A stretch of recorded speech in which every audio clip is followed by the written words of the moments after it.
job. Good job. Okay, bounce a little bit. I'm going to hold it. Look at Cullen Jones up in lane 2, second from the top. Irvin's trying to battle back 2 below him in lane 4. It is Jones up top in lane 2. Adrian's going to the wall as well. And it's Jones and Irvin 1-2. A near-drowning experience at the age of 5 has transformed gold medalist Cullen Jones into the 3rd fastest African-American swimmer to make the U.S. Olympic team. But this milestone is rare of its kind, as the absence of black swimmers has become a threatening reality. Is this a fear or an excuse?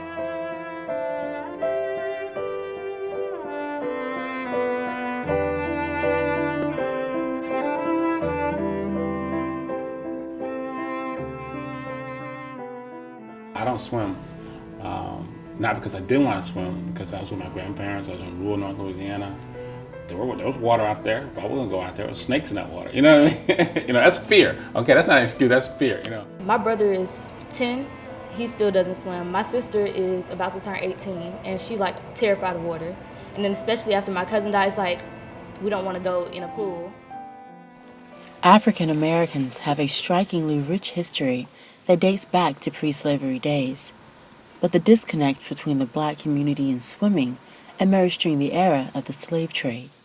Slave owners stripped them of this basic survival skill to prevent a means of escape.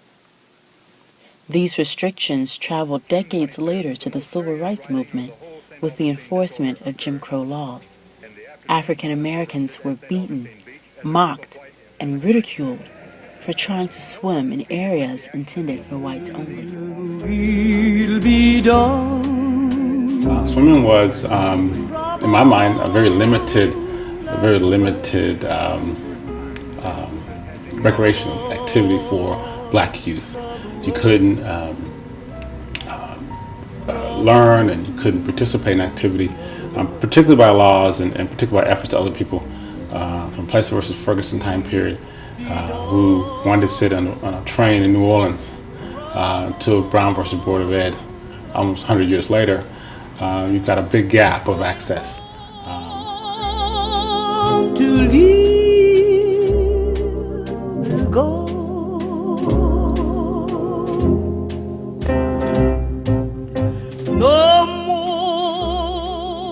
During the late 1950s, beaches and pools were the most violent scenes of racial prejudice.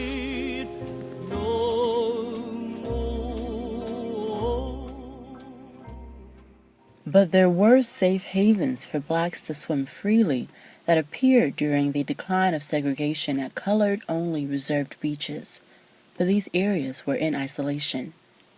Today, the fear of water is so deeply rooted that the swimming culture has appeared to be non-existent and abnormal in the black culture.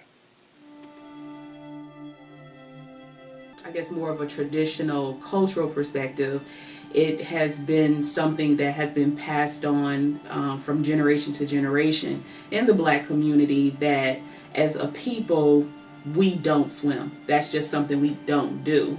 And once that has been become part of the black family socialization process, then we begin to believe that, oh, okay, well, as a black person, it's just understood that I don't swim, so let me go play basketball. I don't swim, so let me go play football because that's something that I'm supposed to do as a black person. Are blacks genetically incapable of swimming? Is it a generational curse? Or are there underlying factors as to why African Americans avoid water? You know, the choice to swim has nothing really, in my mind, to do with one's limited desires, but it's exposure by the family. The family has to have the means and the resources, transportation to go. But in large part of society. There weren't pools and books that you read, of course, that talked about limited access to public swimming, you know, separate but equal. The limitations on black people in that realm is really the driving force, the backstory to where we are right now. Just the jacket is there, you know. Okay, don't do it. I got you. In many cases, black parents who never learned to swim pass this on to their children, resulting in a high number of drowning deaths from African American kids.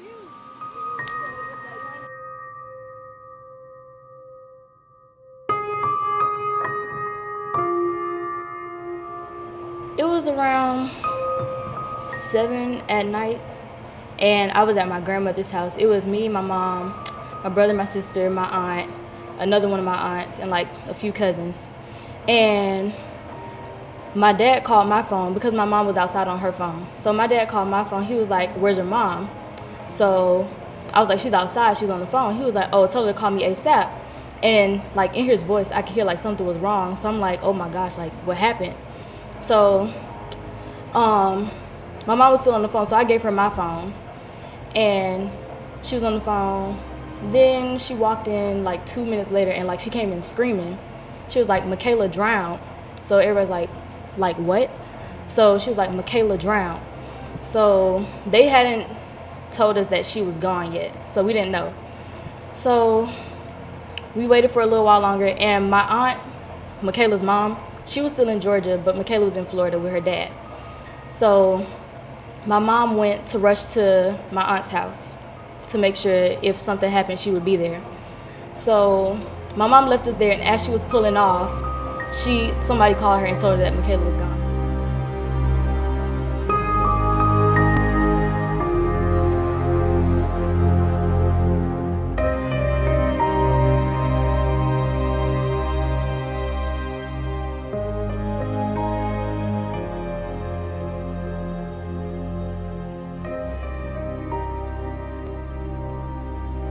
When I found out that she died, I think it like hurt me the most because I was mean to her the last time I saw her. But she passed away, and then a couple of my friends in Miami, they called me and they were like, "Are you okay? We saw your cousin's story on the news." So I was like, I didn't know that it was that big to be on the news, things like that. So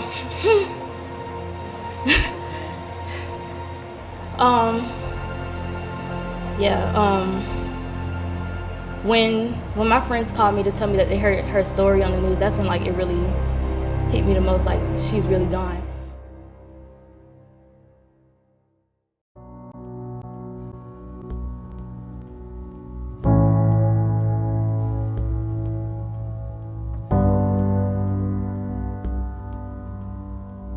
When I found out how she died, my uncle took her to a pool party with one of his sisters.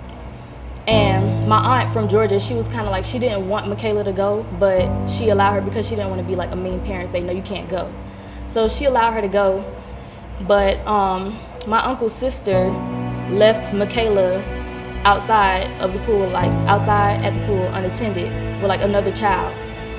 And I don't even know if the other child could swim. But she left her there, and when she came back, Michaela was like at the bottom of the pool. So she doesn't know like what happened if like Michaela tried to fight it, but when she came outside, she was at the bottom of the pool, like it was already too late. With the rising number of tragic deaths of African American children and drowning, parents are recognizing the importance of teaching their child and learning themselves. Good job, look at that! Oh my God! And she went all the way to the top. Super boy. As a parent, I don't swim. However, I know the importance for my son, and I'm taking lessons myself. And so my anxieties of not swimming, I know not to pass it on to my child. I know a lot.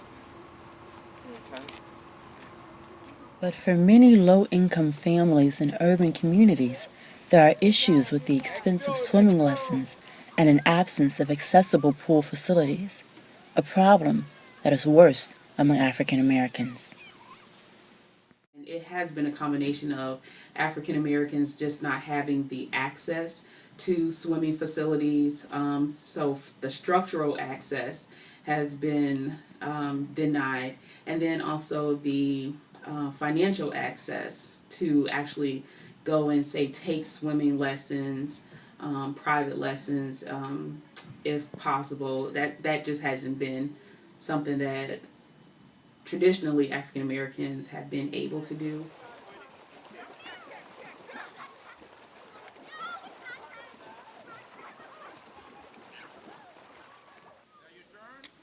The low participation of Black families in swimming programs leaves many to question.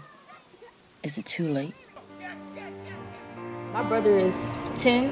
He still doesn't swim. My sister is about to turn 18, and she's like terrified of water. And then especially after my cousin dies, like, we don't want to go in a pool.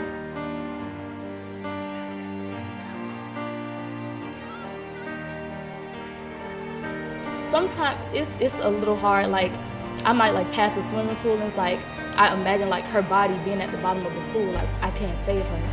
Things like that. The cultural disconnect between African Americans and swimming has stolen the lives of several young children. But good or bad, the ties to water remain a significant part of Black culture.